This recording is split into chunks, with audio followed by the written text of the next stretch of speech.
Sir నమస్కారం sir. నమస్తే అండి. సార్ విజయసాయి రెడ్డి వైసీపీ నుంచి బయటకొచ్చి రాజకీయ సన్యాసం తీసుకున్న తర్వాత ఆయన మళ్ళీ అంటే కంప్లీట్‌గా రాజకీయాల్లోకి రారు అని చెప్పేసి ఒక చర్చ జరిగింది. లేదు వస్తారు అని కూడా చర్చ జరుగుతుంది. షర్మిల గారిని కలిసారు. అప్పుడు కాంగ్రెస్‌లో జాయిన్ అయిపోతున్నారేమో అని అన్నారు. ఇప్పుడు కొత్తగా ఏంటంటే సార్ ఆయన బీజేపీలో చేరబోతున్నారు. అందుకే ఎక్కువగా బీజేపీ నేతలతో కలవడం గాని ఇటువంటివన్నీ కూడా చేస్తున్నారని చెప్పేసి ఈ జూన్‌లో జాయిన్ అయిపోతారు. రాజ్యసభ తను ఏదైతే రాజీనామా చేశారో ఆ సీట్ ఉప ఎన్నిక తర్వాతే చేరబోతున్నారంటూ కూడా వార్తలు వినిపిస్తున్నాయి సార్. మరి రాజకీయ సన్యాసం తీసుకున్న విజయసాయి రెడ్డి గారు నిజంగా బీజేపీలోకి చేరబోతున్నారా? బీజేపీలోనే ఎందుకు? మీరేం చెప్తారు సార్? అంటే బీజేపీలో తప్ప ఇంకెక్కడా చేరటానికి అవకాశం లేదు ఎవరైనా సరే. హ్మ్. నదులన్నీ సముద్రంలో కలిసినట్టు హ్మ్. ఈ దేశంలో ఉన్నటువంటి రాజకీయ నాయకులు, రాజకీయ పార్టీలు అన్నీ బీజేపీ తీర్థం తీసుకోక తప్పనటువంటి ఒక విచిత్రమైన పరిస్థితి కల్పించారు. ఓకే.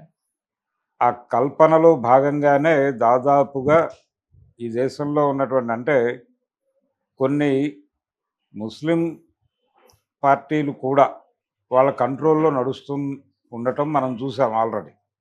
ఢిల్లీ ఎన్నికల్లో వాళ్ళ గెలుపుకి సహకరించినటువంటి మజ్లిస్ పార్టీ ఉదాహరణ.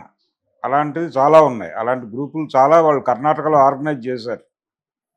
కర్ణాటకలో పర్టికులర్గా వాళ్ళకి కొన్ని రీజియన్స్లో వాళ్ళ గెలుపుకి కారణం ఈ గ్రూపులే.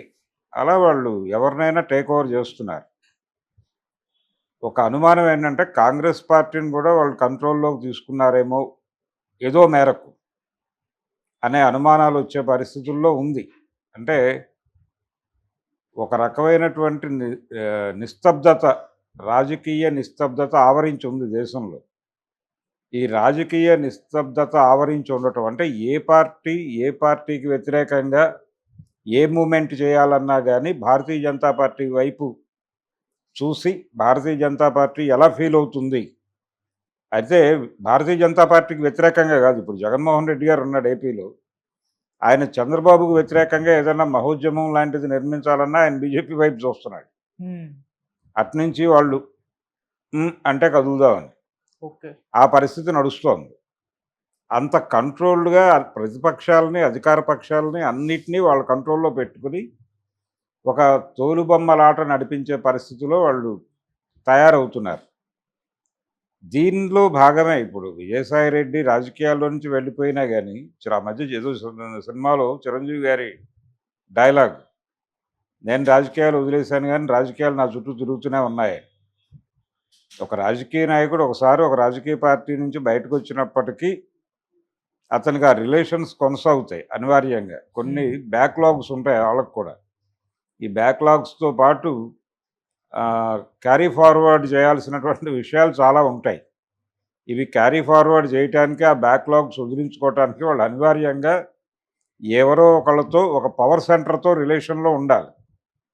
ఆ పవర్ సెంటర్ ఏమిటి? ఇప్పుడు ఆయన ఆల్రెడీ జగన్మోహన్ రెడ్డి నుంచి బయటకు వచ్చాడు. జగన్మోహన్ రెడ్డి నుంచి బయటకు వచ్చాడంటే జగన్మోహన్ రెడ్డిని కంట్రోల్ చేసేటువంటి కెపాసిటీ ఉన్నటువంటి ఒక గ్రూప్తో ఈయన సయోధ్య పెట్టుకోవాలి. అది అయోధ్యగా భావించి లోపలికి వెళ్ళిపోయి కూర్చుంటాడా అనేది అనుమానమే. కానీ ఒక లింక్ కావాలి ఆయనకి సర్వైవల్ కోసమే. ఎవరైనా సర్వైవల్ కోసమే వాళ్ళ దగ్గరికి వెళ్తున్నారు. అంటే ఉనికిని కాపాడుకోవడంతో పాటు కనీసం మనుగడ కొనసాగాలంటే అనివార్యంగా భారతీయ జనతా పార్టీ ట్రైల్ ఎక్కక తప్పని పరిస్థితి ఉంది దేశంలో. ఓకే. ఆ అనివార్యత క్రియేట్ చేశారు వాళ్ళు. అందుకని ఆయన కూడా న్యాచురల్ ప్రాసెస్లోనే భారతీయ జనతా పార్టీ వైపు చూస్తూ ఉండుంటాడు. స్పెక్యులేషన్ ఇది స్పెక్యులేషనే కానీ అధికారిక సమాచారం ఏం కాదు.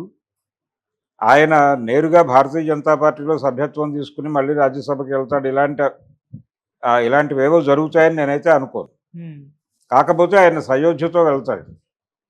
ఆ సయోధ్య దేనికోసం అంటే తను ఎవరినైతే కాదనుకుని వచ్చాడో అట్నుంచి ఏ ఇబ్బంది రాకుండా చూసుకోవటానికి, తన్ని తాను సెక్యూర్ చేసుకోవడానికి, తను తాను ప్రొటెక్ట్ చేసుకోవడానికి మేబీ ఆయన చూస్తే బీజేపీ వైపు చూస్తూ ఉండుండొచ్చు. ఆల్రెడీ అంటే షర్మిలని కలిసిన గొడవ వేరు. షర్మిలని ఆయన కాంగ్రెస్ పార్టీలో చేరతాడు అని, కాంగ్రెస్ పార్టీలో చేరటం అనేది ఆంధ్రప్రదేశ్ రాజకీయాల వరకు శుద్ధ దండగ పని. అక్కడ ఆల్రెడీ కొంతమంది ఉన్నారు, వాళ్ళు చాలు. వాళ్ళే ఏం చేయాలో అర్థం కాని పరిస్థితుల్లో కొనసాగుతున్నారు గత్యంతరం లేక. ఉమ్, ఎవరైనా వెళ్ళి మాజీ విజయవాడ డెప్యూటీ స్పీకర్ గ్రిటన్ లాంటి వాడిని అడిగితే అదే చెప్తాడు ఆయన. అంటే మతి లేక రాజకీయాల్లోకి వచ్చాం, గతి లేక కొనసాగుతున్నాం అనేది వాళ్ళ స్టేట్మెంట్. కాంగ్రెస్ పార్టీతో ప్రస్తుతం ట్రావెల్ అవుతుంది. ఈవెన్ తులసిరెడ్డి కూడా దాదాపు అలాంటి భావాలే మాట్లాడుతున్నాడు ఆయన. ఇదే కండిషన్లో ఈ మధ్య రఘువీరారెడ్డి గారు కూడా మాట్లాడారు. కాబట్టి ఈయన కొత్తగా అక్కడ చేరేది ఏం లేదు, చేసేది కూడా ఏం లేదు. గత ఎన్నికల సందర్భంగా ఒక గ్లామర్ వచ్చింది, దానికి ఒక కళ వచ్చింది, చాలామంది అట్రాక్ట్ అయ్యారు, కొంత ఏదో మూమెంట్ కనిపించింది. కానీ ఆ మూమెంట్ని వాళ్ళంతటా వాళ్ళే చంపేశారు. షర్మిల గారు స్వయంగా చంపింది. అంటే చాలామంది ఆస్పిరెంట్స్, చాలా దళిత కుర్రాళ్ళు, ఇలాంటి వాళ్ళు, మైనారిటీ పిల్లలు, వీళ్ళందరూ అంటే ఆల్టర్నేటివ్ రాజకీయాలను భుజానేసుకుని ముందుకెళ్లాలనుకున్న చాలా గ్రూపులు అక్కడ చేరి షర్మిల గారి వైఖరితో విసుగు చెంది వెనక్కి పారిపోయి వచ్చేసారు. అది కండిషన్. కొలనుకొండ శివాజీ గారు కూడా దీంతో అయ్యే వ్యవహారం కాదని చెప్పేసి ఆయన పనేదో ఆయన చేసుకుంటున్నాడు. ఆంధ్రరత్న భవన్తో మనకు సంబంధం లేదు అన్నట్టుగా. సో విజయసాయి రెడ్డి వెళ్ళి ఆయన పక్కన కూర్చోవాలి. తులసిరెడ్డి పక్కనో, కొలనుకొండ శివాజీ పక్కనో ఎక్కడో అక్కడే ప్లేస్మెంట్ చూసుకోవాలి. అది అంత గౌరవప్రదం కాదు. అసలు కాంగ్రెస్ పార్టీనే బీజేపీ రూల్ చేస్తోందేమో, నడిపిస్తోందేమో అనే అనుమానాలు ఉన్న నేపథ్యంలో కాంగ్రెస్ పార్టీతో ఎలా ట్రావెల్ అవుతాడు ఆయన, అది కాదు. కానీ ఆయన షర్మిలతో కొన్ని విషయాలు తేల్చుకోవాలనుకున్నాడు. ఆయన ఉమ్మడి ఆడిటర్ కూడా ఒకప్పుడు, అందుకని కొన్ని క్లారిఫికేషన్స్ ఇవ్వాలి అని అనుకుని ఉండొచ్చు. ఆయన అందరితోనూ మంచిగా ఉండాలి. ఇప్పుడు ఆయన జగన్మోహన్ రెడ్డితో ఉండగా షర్మిలని సీరియస్గా క్రిటిసైజ్ చేశాడు ఇక్కడ ప్రెస్ క్లబ్లోనే ప్రెస్ మీట్ పెట్టి. సో దానికి సంబంధించిన క్లారిఫికేషన్స్ ఇచ్చేసుకుంటే వారి మనసులో వీరి మీద వ్యతిరేకత లేకుండా చూసుకుంటే, ఒకవేళ జగన్మోహన్ రెడ్డిలో ఉన్నా కానీ బయట సానుకూల వాతావరణం ఉంటే బెటర్. అందుకని షర్మిలతో మాట్లాడాడు తప్ప రాజకీయాలు కాదు. వ్యాపార లావాదేవీలు, ఈయన వారికి పనిచేసినప్పుడు ఉన్నటువంటి వ్యవహారాలు, వీళ్ళ మధ్య కుదిరినటువంటి ఎంఓయు అమలు చేయడానికి ఉన్న టెక్నికల్ ప్రాబ్లమ్స్, దాని గురించి మాట్లాడి ఉంటాడు ఆయన. అంతవరకే. వీళ్ళ క్లైమ్స్ని ఆయన తోసిపుచ్చడంలో ఏదైనా రీజన్ ఉందా లేదా, లేదు కొనసాగదలుచుకుంటే ఎలా కొనసాగితే బెటరు, ఇలాంటివేవో చెప్పుంటాడు. చెప్పి నన్ను వదిలిపెట్టేయండి, మీరు ఈ డైరెక్షన్లో వెళ్ళండి, మీకు ఏదైనా పని అయితే కావచ్చు అని ఒక అడ్వైస్ కూడా చెప్పుంటాడు. ఎందుకంటే ఆయన చార్టర్డ్ అకౌంటెంట్గా చాలా కేసులు చూసుంటాడు కాబట్టి ఈ లావాదేవీలకు సంబంధించి. అలా అదొక గొడవ. అది పక్కన పెట్టేస్తే విజయసాయి రెడ్డి నేరుగా బీజేపీలో లేకపోతే తెలుగుదేశంలో చేరతాడని కూడా స్పెక్యులేషన్ ఉంది. ఆయన తెలుగుదేశంలోనూ జనసేన పవన్ కళ్యాణ్తో ఫ్రెండ్షిప్ ఉందని మాట్లాడాడు ఆయన. పవన్ కళ్యాణ్ నేను రోజు కలిసేవాళ్ళం మెడ్రాసులో ఉండగా, ఇవన్నీ మాట్లాడాడు. ఆయనంత మాత్రాన్ని జనసేనలో చేరతాడు అని కూడా అనుకోవడానికి లేదు. ఆయన ఎవరి దగ్గర చేరడు, అయిపోయింది.